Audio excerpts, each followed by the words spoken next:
La clase de hoy se tratará sobre el núcleo, que es la organela fundamental que diferencia la célula eucariota de la célula procariota. De hecho, eucariota etimológicamente significa eu verdadero y carion núcleo, o sea que poseen un núcleo verdadero. Pero comencemos describiendo la estructura de los ácidos nucleicos. Los ácidos nucleicos son polinucleótidos que están constituidos por una unidad monomérica que se denomina nucleótido. Esta unidad monomérica va a constar de una base nitrogenada, una azúcar, una pentosa de 5 átomos de carbono y un grupo fosfato. Las bases nitrogenadas pueden ser bases púricas como la adenina y la guanina, o bases pirimídicas como el uracilo, la citosina y la timina, que como ustedes apreciarán tienen diferencias en el tamaño molecular en el espacio. Las bases púricas constan de 2 anillos, mientras que las pirimídicas constan de 1 anillo. Y los azúcares vamos a encontrar de 2 tipos, desoxirribosa en el caso del ADN y ribosa en el caso del ARN. ¿Cómo están constituidos esas cadenas polipeptídicas? Se unen a través de enlace fosfodiéster los nucleótidos que constan del grupo fosfato, el azúcar y la base. En el caso del ADN, la A significa ácido, está representado por el carácter ácido que le otorga el grupo fosfato, que está hacia el exterior de la cadena. Ácido desoxi, ribo, hace referencia a la desoxirribosa, que es el azúcar presente en el ADN. Nucleico hace referencia a la base, que es lo más interno en la cadena. El ADN está constituido por doble cadena, es una molécula bicatenaria que se va a enlazar a través de sus bases complementarias y que se va a enlazar en forma antiparalela.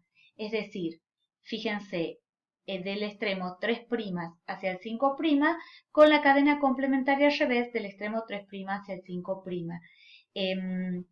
El enlace entre las bases complementarias va a ser por puentes de hidrógeno, que van a ocurrir 2 entre adenina y timina y 3 entre citosina y guanina. Siempre van a existir enlaces entre una base púrica y una pirimídica, y esto tiene que ver con el espacio que existe entre la doble cadena.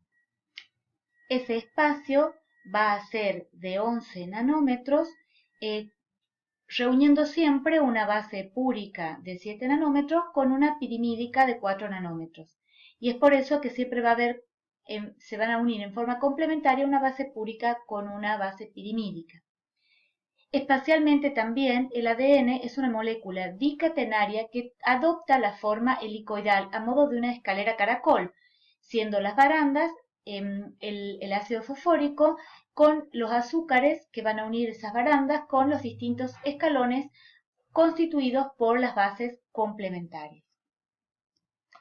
En el caso de las moléculas de ARN, que son el otro tipo de ácido nucleico presente en las células, podemos encontrar 3 tipos básicos.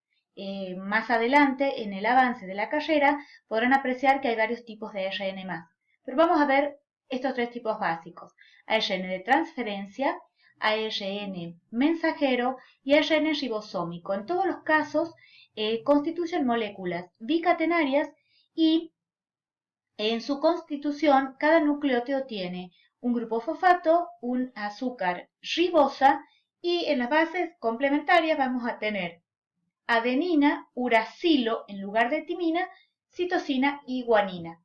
El ARN de transferencia en particular, que estamos viendo la imagen, va a adoptar una forma en el espacio a modo de hoja de trébol por plegamientos internos, dejando 2 extremos marcados, un extremo donde está el anticodón expuesto, que es la información genética que se va a unir con el codón en el momento de la síntesis de proteínas, y por otro lado, en el extremo opuesto, el sitio activo donde se va a unir un aminoácido para ser transportado en la síntesis y la elaboración de las proteínas.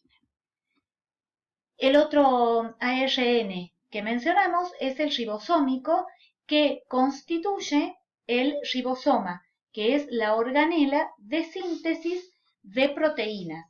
Y no olvidemos que hay ribosomas tanto en células eucariotas como procariotas, y la diferencia es el tamaño. En las procariotas son 70S y en las eucariotas son 80S. Hay varias moléculas de ARN ribosómico que constituyen la subunidad mayor y la subunidad menor asociados a proteínas en el ribosoma.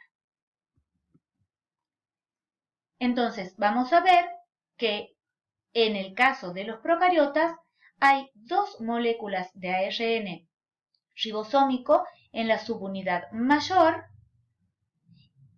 que representan ARN 23S y ARN 5S, mientras que hay una sola molécula de ARN en la subunidad pequeña que es 16S. Esta molécula de ARN es la que se emplea en la técnica de secuenciación para elaborar el árbol filogenético universal junto con el ARN 18S correspondiente a los ribosomas de las procariotas. A su vez, en la subunidad mayor, los ribosomas eucarióticos, que son de mayor tamaño, van a tener una molécula de ARN más, contando con ARN 28S, ARN 5,8S y ARN 5S.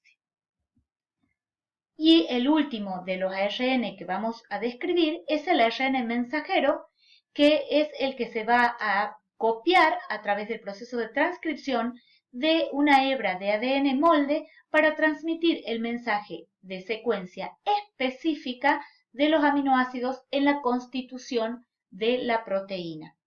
Los tres tipos de ARN van a trabajar en conjunto para producir la síntesis proteica. Recordemos un poco a modo de comparación cómo era el material hereditario de una célula bacteriana. Siempre en los sistemas químicos celulares el ADN es bicatenario y con la constitución que ya describimos anteriormente. En el caso del ADN bacteriano, la molécula bicatenaria de ADN adopta una forma circular por unión covalente de sus extremos. Esta única molécula representa una copia de cada gen, por lo tanto, representa un genoma haploide.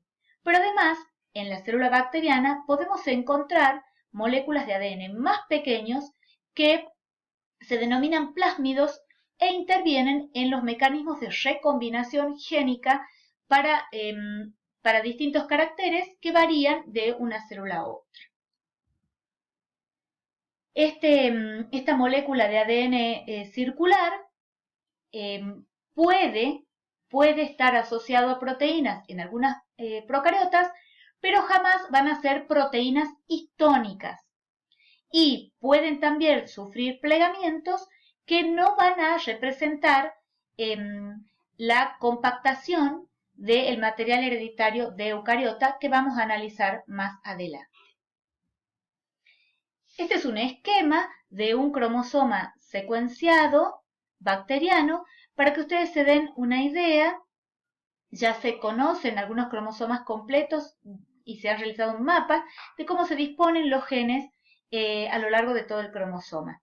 Y este es un esquema de un plásmido para que puedan darse cuenta del tamaño y lo pequeño que es un plásmido con respecto al genóforo bacteriano.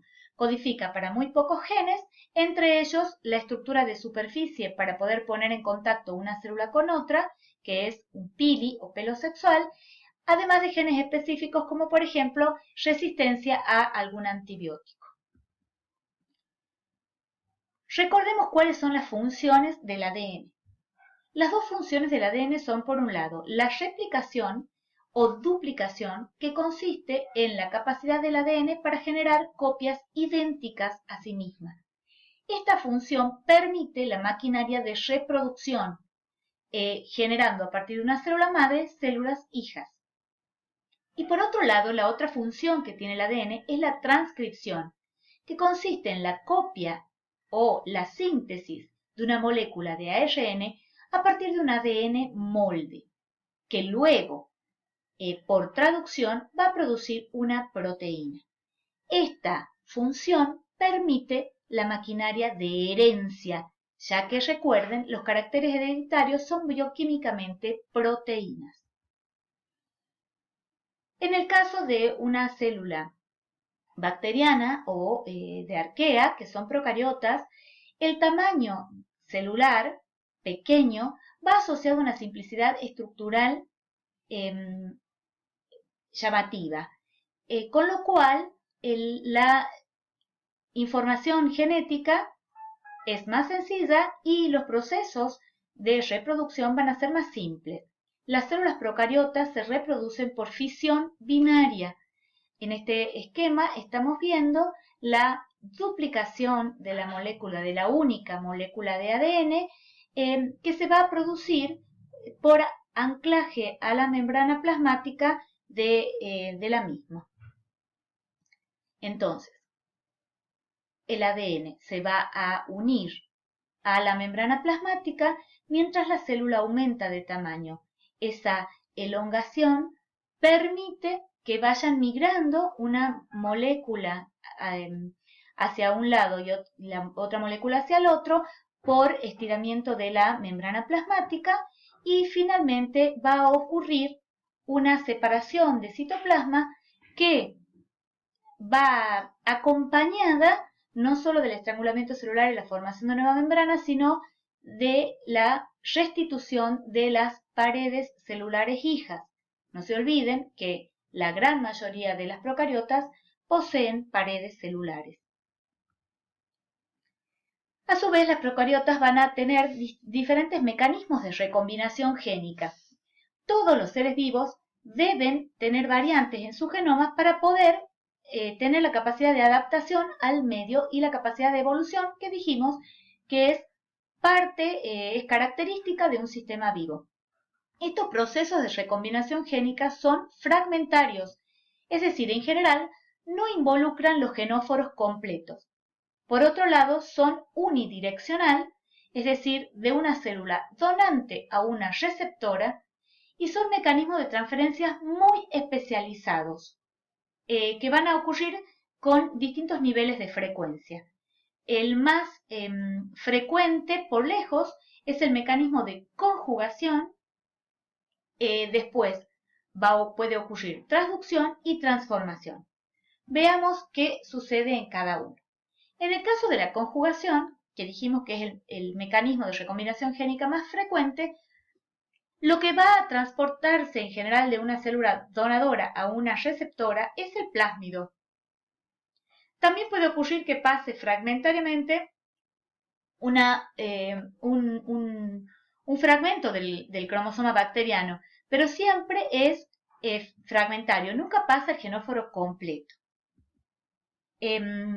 Antes de pasar al siguiente mecanismo, recordemos que para que una célula se ponga en contacto con la otra, debe existir esa estructura de superficie, el pili, que va a atraer una célula con otra hasta la formación del puente citoplasmático para la transferencia del material hereditario. También puede ocurrir transformación y transducción. En estos casos, estos dos mecanismos de recombinación génica son bastante poco frecuentes y muy específicos.